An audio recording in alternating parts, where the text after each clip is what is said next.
Hello everyone, myself Dhananjay Gautam. Today is day 6 of daily PYQ main series program, and in this video we'll discuss question number 7 and 8, question number 11 and 12 of GS1 2023 paper.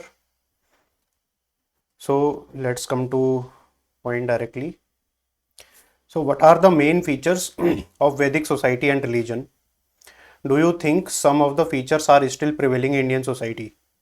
ठीक है, this was the question which are asked कि इसमें interlinkage पूछी है। एक तो वैदिक society and religion पूछा है, तो ये तो एंशियंट हिस्ट्री का पार्ट हो गया, और how these features are relevant, ठीक है, टुडे, लाइक कैसे वो आज के ज़माने में जो वो फीचर्स हैं वो दिखते हैं, तो ये पूछा गया है।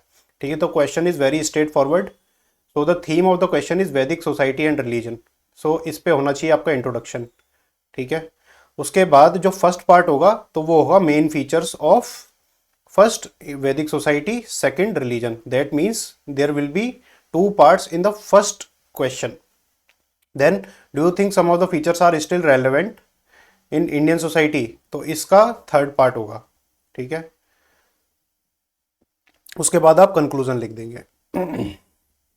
ठीक है, थर्ड पार्ट में जैसे बोल रहा है do you think that some of the features are still prevailing in Indian society, इसमें आप यस और नो करके भी लिख सकते हो कि yes there are many features which are prevailing, and you can also state that there are many features which are not prevailing in Indian society. ठीक है, तो पहले आते हैं इंट्रोडक्शन पे। तो इंट्रोडक्शन क्या था, वैदिक सोसाइटी और रिलीजन पे लिखना था। तो उसमें हम बेसिकली जो पीरियड है वैदिक पीरियड, वो तो मेंशन करना बहुत जरूरी है। ठीक है, तो लिखेंगे द वैदिक period ranging from around 1500 to 500 BC was a foundational period of Hinduism and Indian society। तो लिंक कर देंगे रिलीजन से। तो उसके बाद बोलेंगे this period is characterised by development of वैदिक लिटरेचर, अर्ली वैदिक literature, establishment of social and religious principles. ठीक है, तो इस तरीके से हम ब्रीफ में आउटलाइन कर देंगे कि what is Vedic society, when was it, and how it is linked to religion, है ना। फिर बॉडी में जब आएंगे तो हमारे फर्स्ट क्वेश्चन के दो पार्ट थे कि मेन फीचर्स ऑफ वैदिक सोसाइटी, मेन फीचर्स ऑफ वैदिक रिलीजन, तो अलग अलग लिखेंगे। तो वैदिक सोसाइटी में जब लिखेंगे हम मेन फीचर्स ऑफ वैदिक सोसाइटी, तो उसमें हम सोशल, इकोनॉमिक, पॉलिटिकल में डिफरेंशिएट कर देंगे। ठीक है, अब सोशल फीचर में आपको इतना ज़्यादा लिखने की जरूरत नहीं है जितना मैंने लिखा है यहाँ पर। आपको बस ये हाईलाइट करना है कि वर्ना सिस्टम क्या होता है। ठीक है, तो क्या सोशल फीचर्स थे, वर्ना सिस्टम उस टाइम भी प्रेवलेंट था। पोजीशन ऑफ वुमन क्या है सोसाइटी में, पोजीशन ऑफ वुमन और पैट्रियार्क नेचर था कि नहीं था। Position of woman was fairly good at that point of time then present time. ठीक है, देन पैट्रियार्कल स्ट्रक्चर था, है ना। तो ये नहीं कह सकते पैट्रियार्की नहीं थी, पैट्रियार्की थी, but it was based on the family kinship. ठीक है, फैमिली किनशिप थी, क्लोज निट फैमिलीज हुआ करती थी, जो उनके हेड होते थे वो एल्डेस्ट मेल मेंबर्स हुआ करते थे, है ना। देन इकोनॉमिक एस्पेक्ट्स क्या थे, वैदिक सोसाइटी में किस तरह से इकोनॉमी काम करती थी। प्रिडोमिनेटली एग्रेरियन सोसाइटी हुआ करती थी। ठीक है, एग्रेरियन सोसाइटी हुआ करती थी। और ट्रेड हमारा काफ़ी प्रेवलेंट था, even with the European countries we had trade. Mesopotamia के साथ तो ट्रेड होता ही था मिडिल ईस्ट में। ठीक है, तो कैसे ट्रेड होता था, किसमें, गुड्स, फिलोसॉफिकल एक्सचेंज और कल्चरल एक्सचेंज भी होते थे। और occupational distribution along with varna system था, अलाइंड विद वर्ना सिस्टम था। ठीक है, तो जैसे वर्ना में हर वर्ना को अलग अलग प्रोफेशन में रहना था, वैसे ही होता था। जैसे कि क्षत्रिय का प्रोफेशन था बीइंग इन आर्मी, तो उसी तरीके से प्रोफेशन हुआ करता था। जैसे artisan, traders, agriculturist was depend on the varna that they had. ठीक है, structure society with range in skilled labour, और लेबर काफ़ी स्किल्ड होती थी। और पॉलिटिकल ऑर्गेनाइजेशन किस तरीके का था, ट्राइबल पॉलिटिक्स हुआ करती थी। अब ट्राइबल पॉलिटिक्स में क्या होता था कि किंगडम्स होते थे छोटे छोटे, उनको जनपदास कहते थे, और वो सेल्फ सफिशिएंट किंगडम होते थे। ठीक है, और ऑर्गेनाइज्ड होते थे। ठीक है, सेल्फ सफिशिएंट होते थे, उन्हें किसी और की जरूरत नहीं होती थी पॉलिटिकल लेवल पे, है ना। And kings had executive powers, although सभाज एंड समितिज वर देयर, ठीक है, which made laws and which decide on things, but king को जो थी एग्जीक्यूटिव पावर थी। It is similar to the present day modern corporate structure where board of directors are there, but there is a CEO who execute the will of board of director. तो उसी तरीके से सभा and समिति होती थी और किंग उसको एग्जीक्यूशन के लिए पावर रहती थी। He is like the CEO of the kingdom. तो अब हमने सोसाइटी, वैदिक सोसाइटी के बारे में बता दिया, अब वैदिक रिलीजन के बारे में बताना है। अब वैदिक रिलीजन में जैसे कि प्रेजेंट सोसाइटी में भी आप देखते होंगे कि क्या क्या मेजर बिलीफ्स हैं, वो हमको लिखनी है कि क्या मेजर बिलीफ थी वैदिक रिलीजन की। कर्मा एंड री इनकारनेशन तो मेन इंपॉर्टेंट थिंग है कि जो भी आप काम करोगे उसके रिलेशन में ही आपको रिजल्ट मिलेगा, और री इनकारनेशन की अगला जन्म होता है, ठीक है, और वो अगला जन्म आपके कर्मों से डिसाइड होगा, ठीक है। दूसरा है धर्म। हर आदमी का अलग धर्म होता है, धर्मा वर्णा से भी रिलेशन करता है, ठीक है। तो जैसे कि क्षत्रिय की ड्यूटी है किंगडम की प्रोटेक्शन, तो इस तरीके से हर आदमी को अपना धर्म फॉलो करना रहता है। फिर वेदास एंड उपनिषद उस टाइम प्रेवलेंट काफ़ी थे, ठीक है, कि वेदास जो थे, हमने जितने भी रिचुअल्स थे वो सब वेदास में लिखे हुए थे, 4 वेदास थे। और उसके बाद जो उपनिषद्स थे उनकी जो कंसेप्ट थे उनकी टीचिंग्स थी, ठीक है। जो वेदास थे उनको वेरी सिंप्लीफाइड फॉर्म में, सिंपल लैंग्वेज में उपनिषद्स में लिखा गया है, उसके फिलोसॉफिकल क्वेश्चन को, फिलोसॉफिकल थॉट को वेदास के उपनिषद में लिखा गया है। तो आप बस ये लिखेंगे, आप एक एग्जांपल देंगे, जैसे भगवत गीता को हम एज ए उपनिषद टीचिंग मानते हैं, ठीक है। फिर अलग अलग फील्ड्स में जैसे योगा एंड मेडिटेशन में देंगे कि पतंजलि योग सूत्र कोडिफाइड प्रिंसिपल्स, है ना। फिर अहिंसा का प्रिंसिपल देंगे, वो भी वैदिक रिलीजन का प्रिंसिपल है कि इट वॉज ए अर्ली वैदिक आइडिया, कि जैनिज्म में वो बाद में आया लेकिन वैदिक सोसाइटी में शुरू से ही था वो। और जैनिज्म भी जैसे ऋषभ देव का भी मेंशन वेदास में मिलता है। तो principle of avoiding harm to all living beings, तो ये सब हमारे प्रिंसिपल्स थे वैदिक रिलीजन के। अब हमें ये बताना है second part of the question, whether these Vedic religion and society still prevalent today और नॉट। तो पहले बोलेंगे कि क्या क्या फीचर्स हैं जो हमारे प्रेवलेंट हैं, जैसे कि वर्शिप ऑफ वैदिक डाइटीज अभी भी होती है, कि यज्ञ होते हैं, ठीक है, यज्ञ होते हैं। देन वर्शिप ऑफ अग्नि एंड इंद्र अभी भी हम करते हैं, तो इस वजह से हम ये कह सकते हैं कि वैदिक सोसाइटी स्टिल प्रेवलेंट है in terms of worship. Then literary texts, जो वैदिक टेक्स्ट हैं वो अब अभी भी फॉलो होते हैं, ठीक है। जितने भी मैरिज रिचुअल्स होते हैं, फिलोसॉफीज होती हैं, तो इन लिटरेरी टेक्स्ट के अराउंड ही मूव करती हैं, जैसे कि ऋग्वेद, सामवेद, यजुर्वेद, अथर्ववेद, ठीक है। जितने भी हमारे मैरिज में, बर्थ में, डेथ में रिचुअल्स होते हैं तो वो अभी भी वेदास के अकॉर्डिंग ही होते हैं। उसके बाद जितनी भी टीचिंग्स हैं उपनिषद्स की एंड जितने भी हमारे स्मृतिज हैं जैसे रामायण, महाभारत, तो अभी भी पीपल की जिंदगियों को इन्फ्लुएंस करती हैं, है ना। तो फिर ये कह सकते हैं कि लिटरेरी टेक्स्ट के अलावा रिलीजियस प्रैक्टिसेस एंड रिचुअल्स अभी भी हमारे कल्चर में है, जैसे कि धर्मा एंड कर्मा, वो अभी भी करंट फिलोसॉफीज, काफ़ी मेजर फिलोसॉफीज हैं। देन सोशल एस्पेक्ट्स, आप सोशल एस्पेक्ट में कह सकते थे कास्ट सिस्टम अभी भी प्रेवलेंट है, though in different form. Caste system is completely different from varna system. हमारे पास कास्ट सिस्टम है जो कि डिराइव्ड है वर्ना सिस्टम से, है ना। तो in a different form we still practice caste system is reminiscent of varna system at that point of time. और ये कह सकते हैं कि पैट्रियार्की और जॉइंट फैमिली सिस्टम अभी भी हमारे सोशल इथोस में है। और कल्चरल रेमिनेंट्स का हम कह सकते हैं जैसे आयुर्वेदा हो गया, आयुर्वेदा को अब अभी भी प्रैक्टिस करते हैं in the form of Ayush medicine, है ना। देन योगा की ग्लोबल रिकॉग्निशन हो चुकी है, तो वो भी वैदिक प्रिंसिपल से ही निकला हुआ है। तो इस वजह से कह सकते हैं कि इस वजह से हमारा Vedic religion and concept are still prevalent today. अब आप इसमें नेगेटिव्स ले सकते हो या थ्रेट्स ले सकते हो, ठीक है। थ्रेट्स ले सकते हो कि क्यों नहीं है, कि वैदिक रिलीजन में बहुत सारी ऐसी चीज़ें हैं जो कि अभी भी हम फॉलो नहीं करते हैं, ठीक है। जैसे कि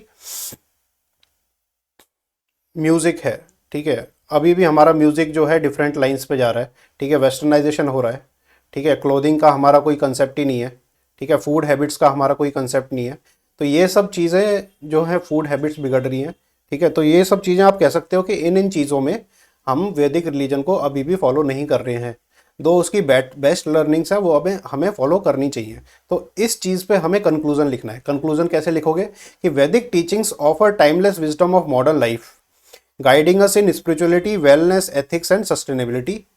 तो यही करेंगे कि वैदिक टीचिंग हमें एक टाइमलेस विजडम देती है, हमें स्पिरिचुअलिटी को पढ़ाती हैं, वेलनेस, एथिक्स और सस्टेनेबिलिटी को प्रीच करती हैं। Integrating these principles helps balance tradition with contemporary living, fostering personal wellbeing and social harmony. तो हमें इन प्रिंसिपल्स को अपनी लाइफ्स में इनकॉर्पोरेट करना है, बैलेंस करना है, जिससे कि हम एक सेल्फ वेल बीइंग के साथ रह सकें और सोसाइटल हार्मनी के साथ रह सकें। तो इस तरीके से कि कैसे हम वैदिक टीचिंग्स को अपनी लाइफ में उतार के अपनी लाइफ को बेटर बना सकते हैं। ठीक है, तो एक आपने सजेशन दिया है, ठीक है, और आपने एक विजन दिया है कंक्लूजन में। तो इन दोनों चीज को इनकॉर्पोरेट करके आपका कंक्लूजन काफी अच्छा हो जाएगा। Now coming to question number 12। Question number 12 से what are the major technological changes introduced during the Sultanate period, how did those technological changes influence Indian society. ठीक है, तो ये हिस्ट्री का क्वेश्चन है, क्वेश्चन नंबर 12। अब इसमें ये बता रहा है कि जो मेन थीम है इसकी वो है सुल्तानेट पीरियड। ठीक है, मुगल के पहले हमारा सुल्तानेट पीरियड हुआ करता था, पृथ्वीराज के बाद और मुगल से पहले, है ना, तो उसको बोलते थे सुल्तानेट पीरियड। अब इस सल्तनत पीरियड में वो कल्चर नहीं पूछ रहा है, कुछ नहीं पूछ रहा है, वो पूछ रहा है टेक्नोलॉजिकल चेंजेस क्या क्या हुए थे। अब ये क्वेश्चन डिफिकल्ट इसलिए हो जाता है क्योंकि एक तो 15 मार्कर है, कि 10 मार्कर होता तो 3-4 चीज़ बता के छोड़ देते। अब 15 मार्कर है तो आपको बेसिकली 2.5 से 3 पन्ने भरने हैं इसमें, और ऊपर से पूछिए टेक्नोलॉजिकल चेंजेस, है ना, तो जो कि काफ़ी रेयर आस्पेक्ट है। अब इसमें बताऊंगा मैं कि इसको कैसे एक्सपेंड करना है, 15 नंबर का कैसे लिखना है। तो पहले तो इसके 2 पार्ट हैं, दोनों पार्टों को देख लेते हैं। पहला है what are the major technological changes introduce during सल्तनत पीरियड। तो पहला है इसमें सल्तनत पीरियड, तो इंट्रोडक्शन हमारा हो जाएगा सल्तनत पीरियड में और लिंक हो जाएगा टेक्नोलॉजी से। अब दूसरा है how did those technological changes influence Indian society. अब ये जो है इन्फ्लुएंस इंडियन सोसाइटी, ठीक है, इन्फ्लुएंस इंडियन सोसाइटी, अब इसमें आपको एक्सपेंड करने का स्कोप मिल जाता है। ठीक है, अब टेक्नोलॉजिकल चेंजेस क्या क्या हुए। अब टेक्नोलॉजी का मतलब मशीन ही नहीं होता है, ठीक है, टेक्नोलॉजी का मतलब जितने भी फील्ड ऑफ इकोनॉमिक्स है और जितने भी फील्ड ऑफ ह्यूमन स्टडी है, सब में आप देखेंगे, beat health, beat medicine, beat science and tech, ठीक है, स्टडीज, लिटरेचर, है ना, तो जितने भी फील्ड्स हैं साइंस के वो सारे आप देखेंगे, एक एक पर्टिकुलर को लेकर नहीं चलेंगे। अगर आपको स्पेसिफिक इंस्टेंस नहीं पता है तो आप ये कर सकते हो कि मेजरमेंट अच्छा था, कुछ कुछ तो आइडिया है, रोड्स डेवलप हुई थी तो रोड की सिविल इंजीनियरिंग थी, ठीक है, फिर आपने सब के कॉइन्स थे तो नुमिस्मेटिक अच्छी थी। तो इस तरीके से आप जो जितने भी फील्ड ऑफ स्टडी थे तो सबको ईजाद करेंगे, ठीक है, अपने माइंड में, और उस तरीके से लिखेंगे, है ना। तो इंट्रोडक्शन किस पे लिखना है, सल्तनत पीरियड पे, और उसको टेक्नोलॉजी से ऐड करना है। तो क्या लिखेंगे कि सल्तनत period started in 1206 AD by Qutbuddin Aibak and lasted till 1526 AD. The period saw several significant technological changes ranging from agriculture to architecture and urban planning. तो किन किन मेजर फील्ड में हुए थे, जैसे एग्रीकल्चर में, आर्किटेक्चर में, अर्बन प्लानिंग में, which influenced Indian society in various ways. अब इसमें मैंने कुछ पॉइंट्स लिखे हैं, इसके अलावा भी कोई भी आपके माइंड में आते हैं वो आपको लिखने चाहिए, ठीक है। तो पहले लिखेंगे कि फर्स्ट पार्ट की टेक्नोलॉजिकल चेंजेस हुए क्या थे, फिर सेकंड पार्ट में लिखेंगे कि उन टेक्नोलॉजिकल चेंजेस ने कैसे इंडियन सोसाइटी को इन्फ्लुएंस किया, ठीक है। तो first part, major technological changes introduce during सल्तनत पीरियड। तो पहला है एग्रीकल्चर। एग्रीकल्चर में क्या हुआ था कि पर्शियन व्हील इनोवेशन हुआ था। सॉरी, अगर आपने ये पहले नहीं पढ़ा है तो अभी आप इसको पढ़ लीजिए, इस पे क्वेश्चन भी आया हुआ है पहले भी प्रीलिम्स में कि पर्शियन व्हील इनोवेशन हुआ था जिसकी वजह से हमारा इरिगेशन पॉसिबल हुआ, ठीक है। इससे हम ग्राउंड वाटर को एक्सट्रैक्ट कर लेते थे और जो रिवर वाटर था उसको ट्रांसपोर्ट भी कर देते थे, ठीक है। तो एरिड लैंड्स का इरिगेशन पॉसिबल हुआ जिसकी वजह से हमारा एग्रीकल्चर प्रोडक्टिविटी बढ़ी थी, है ना। और एक लैंड मेजरमेंट सिस्टम भी आया था, ठीक है, जिसने सिकंदर लोदी ने उसे इंट्रोड्यूस किया था, जिसका नाम है गजे सिकंदरी, ठीक है। और उससे टैक्स कलेक्शन एफिशिएंसी भी हमारी इंक्रीज हो गई थी। तो पहला पॉइंट लिखेंगे ये। दूसरा पॉइंट है आर्किटेक्चर। आर्किटेक्चर तो बहुत कॉमन है, आप आर्ट एंड कल्चर में भी पढ़ते हो। आर्किटेक्चर में क्या क्या हो गया कि जैसे इंडो इस्लामिक आर्किटेक्चर आया तो थोड़ा डिफरेंट था वो। उसमें क्या था कि पॉइंटेड आर्क्स थे। आर्क क्या होता है कि जैसे ये डोम हो गया पहले तो, ठीक है, ये हो गया, ये जो है ये होता है आर्क, ठीक है। तो पॉइंटेड आर्क हो गए, डोम्स हो गए, लाइम प्लास्टर हो गया, जिप्सम का यूज हमारा सल्तनत पीरियड में बढ़ा था। अब आप एग्जांपल क्या देंगे, जैसे कुतुब मीनार, अलाई दरवाजा हमारा सल्तनत पीरियड में आया था। देन इंडस्ट्री में क्या क्या चेंजेस हुए, किस किस तरह की इंडस्ट्री थी कि पहले तो डाइंग ऑफ क्लोथ्स बढ़ गया था, कि टेक्सटाइल इंडस्ट्री हमारी काफ़ी फ्लरिश हुई थी, आपने देखा होगा कि यूरोप में जैसे ही टर्किश कैलिफेट कोलैप्स हुआ था, ठीक है, और वो सॉरी स्ट्रांग हुआ था, उसके बाद कॉन्स्टेंटिनोपल के फॉल के बाद जो हमारे यूरोप थे उसको इंडिया का रास्ता नहीं मिला था, तो फिर उन्होंने जो है साउथ अफ्रीका के थ्रू आए थे वो, ठीक है,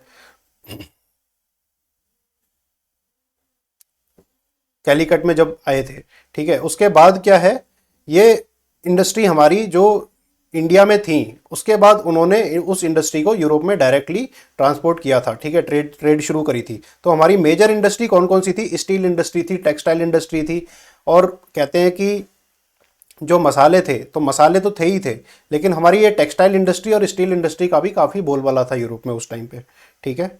तो new dyeing method like pit loom method, then draw loom method, ठीक है, तो ये हमारे इनिशिएट हुए थे ड्यूरिंग सल्तनत पीरियड, ठीक है। और पेपर मेकिंग भी उस टाइम पे शुरू हो गई थी हमारी, ठीक है, पोर्चुगीज प्रिंटिंग टेक के तौर पे वो फिर पोर्चुगल में गई थी। और मिलिट्री में क्या क्या हमारे एडवांसमेंट हुए थे, वेपनरी में एडवांसमेंट हुए थे कि कैनन्स हमारी इंट्रोड्यूस हुई थी, मैच लॉक मस्केट्स इंट्रोड्यूस हुए थे, ठीक है। और कल्चरल स्केप लैंडस्केप में क्या इंट्रोड्यूस हुआ था हमारा, कि musical instrument like sarangi and rabab, ठीक है, ये उसी टाइम आए थे। और पर्शियन लैंग्वेज एंड लिटरेचर, ठीक है, उस टाइम हमारी जन्मी थी, तो उसकी वजह से क्या हुआ, फॉर्मेशन ऑफ उर्दू हुआ, कि हिंदी प्लस जो पर्शियन है उसको मिला के हमारी उर्दू लैंग्वेज फॉर्म हुई थी। तो इस तरीके से टेक्नोलॉजिकल एडवांसमेंट आप कह सकते हैं, ठीक है। अब उन टेक्नोलॉजिकल एडवांसमेंट ने इंडियन सोसाइटी में क्या इम्पैक्ट डाला। पहला है आर्किटेक्चरल इन्फ्लुएंस, कि आप दो तीन एग्जाम्पल देख के बता देंगे कि आर्किटेक्चर में क्या क्या इन्फ्लुएंस हुआ। जैसे Indo Islamic style shaped Indian architecture seen in forts, mosque, new cities like Siri and Tughlakabad, है ना। फिर इकोनॉमी में हमारा बूस्ट हुआ था कि हमारी जो इंडियन इकोनॉमी थी उस टाइम पे नियरली 25% ऑफ वर्ल्ड इकोनॉमी के कंपेरेबल थी वो, ठीक है। तो 25% all overall world economy was in India only. तो उस इस टेक्नोलॉजिकल एडवांस की वजह से हमारी इकोनॉमी में काफ़ी बूस्ट आया था, कि हमें सरप्लस फूड मिलने लगा था और रेजिंग लिविंग स्टैंडर्ड हो गया था, जिसकी वजह से हमारी जो इंडिया था काफ़ी अट्रैक्ट करता था और पावर्स को। तो textile growth made cities like Surat and Ahmedabad thrive, है ना। इंटेलेक्चुअल ग्रोथ काफ़ी अच्छी होने लगी थी उस टाइम पे, क्योंकि पर्शियन लिटरेचर को इंडियन लैंग्वेज के साथ मिलके एक नई तरह की लैंग्वेज फॉर्म हुई थी जिसको कहते हैं उर्दू लैंग्वेज। और उसके बाद भी कई सारे जो किताबें थी वो लिखी थी वेरियस स्कॉलर्स ने, जैसे कि तबाकत अल निसरी तबाकत अल निसरी, ठीक है, इसको लिखा था मिनाज उस सिराज ने, है ना। फिर किताब अल हिंद, ये काफ़ी फेमस है, जो कि अल बरूनी ने लिखी थी, है ना। फिर रेहला, किताब अल रेहला है, ये लिखी थी इब्न बतूता ने, ठीक है। तो ये ट्रैवलर्स थे, इन्होंने ये बुक्स लिखी थी। तो इस तरीके से इंडियन सोसाइटी को काफ़ी डीपली इन्होंने एनालाइज किया था। Although they were critical of Indian society but they have analysed it very well, है ना। फिर कल्चरल ब्रांड हो गया हमारा, ठीक है। कल्चरल ब्रांड कैसे हो गया कि Hinduism and Islam, there are two coexisting religion, then Sikhism also came, then Jainism Buddhism were also present, ठीक है। तो एक कल्चरल ब्लेंड हुआ, उससे एक सिंक्रेटिक कल्चर बना, ठीक है, जिसे कहते हैं गंगा जमुनी तहजीब। तो आप इसमें लिख सकते हैं गंगा जमुनी तहजीब। तो इस तरीके से हमारा कल्चर बना था जिसने इंडियन सोसाइटी को काफ़ी डीपली इम्पैक्ट किया था। उसके बाद भी आप कई सारी चीज़ें कह सकते हैं कि फूड हैबिट्स हमारी चेंज हुई, क्लोथिंग हैबिट्स चेंज हुई, ठीक है। तो इस तरीके से भी इंडियन सोसाइटी को उन्होंने इम्पैक्ट किया था। देन इन आर्किटेक्चर हो गया, देन फिर इन नुमिस्मेटिक थोड़े चेंजेस हुए थे हमारे। तो क्या चेंजेस थे, है ना। फिर इकोनॉमी में हमारे चेंज हुए थे कि टंका, सिल्वर, जीतल कॉइन्स आए थे हमारे। तो इस तरीके से हम डिफरेंट डिफरेंट एरियाज़ में जो भी एडवांसमेंट हुए थे ड्यूरिंग मुगल पीरियड, सल्तनत पीरियड, वो हम इंट्रोड्यूस कर देंगे। अब इसका कंक्लूजन क्या लिखेंगे, कंक्लूजन ये लिखेंगे कि आज की डेट में जो सल्तनत पीरियड है उसका इन्फ्लुएंस किस तरीके का है, ठीक है। प्रेजेंट कंटेक्स्ट में लिखेंगे कंक्लूजन को। इसमें हिस्ट्री के कंक्लूजन की ये सबसे ब्यूटीफुल बात है कि आप प्रेजेंट कंटेक्स्ट में उसको कंक्लूजन को डालो और उससे हम क्या सीख सकते हैं उस पीरियड से, तो वो डालो, तो कंक्लूजन एक बहुत अच्छा कंक्लूजन हो जाता है। ये काफ़ी इजी हो जाता है। Summary type conclusion I would say कि अवॉइड करें हिस्ट्री में लिखने में, ठीक है। तो उससे क्या होगा कि एक आपका विजन नहीं दिखता, एक सजेशन नहीं दिखता, ठीक है। तो आप विजनरी बने और उसमें उस पीरियड में जो भी लर्निंग हुई हो वो आप लिखें कि आज की डेट में वो कैसे यूज़ हो सकता है कंक्लूजन में। तो इससे आपका कंक्लूजन काफ़ी बेटर हो जाएगा। अब कंक्लूजन में क्या लिखेंगे? The Sultanate era architecture and economics stride in farming textile still influence India today. Its fusion of Persian literature, cultural exchange and religious tolerance continue to shape nation's diverse identity and unity amidst diversity. तो इस तरीके से आप India के socio economic context में आप milieu में उसको ऐड करके आप लिख देंगे कि उस पीरियड से हमें सीखने को मिलता है कि कैसे डिफरेंट कल्चर रिलीजन एक साथ रहते हैं और वो हमारी इंडिया की यूनिटी और डाइवर्सिटी को एड करता है। तो इस तरीके से आप अपना कंक्लूजन लिखेंगे। Please subscribe to this channel and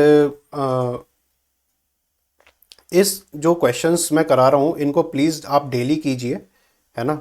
और लिखना बहुत ज़रूरी है, ऐसा नहीं है कि आपने बस डिस्कशन अटेंड कर ली तो उससे हो गया। आप डेली लिखें, उसके बाद डिस्कशन अटेंड करें कि इसमें क्या ऐड हो सकता है और किस तरीके से आपको इंट्रोडक्शन कंक्लूजन बनाने हैं और कैसे माइंड में जो पॉइंट्स हैं वो लेके आने हैं। आप उसको इस डिस्कशन को देखें और डेली लिखें, ठीक है। मेरा ये सजेशन रहेगा। और जो टेलीग्राम चैनल डिस्क्रिप्शन में दिए हुए हैं तो उनको ज़रूर आप सब्सक्राइब कर लें, क्योंकि उस टेलीग्राम चैनल में ही जितनी भी डेली के क्वेश्चंस हैं वो मैं पोस्ट करता हूँ, ठीक है। Good day to you all.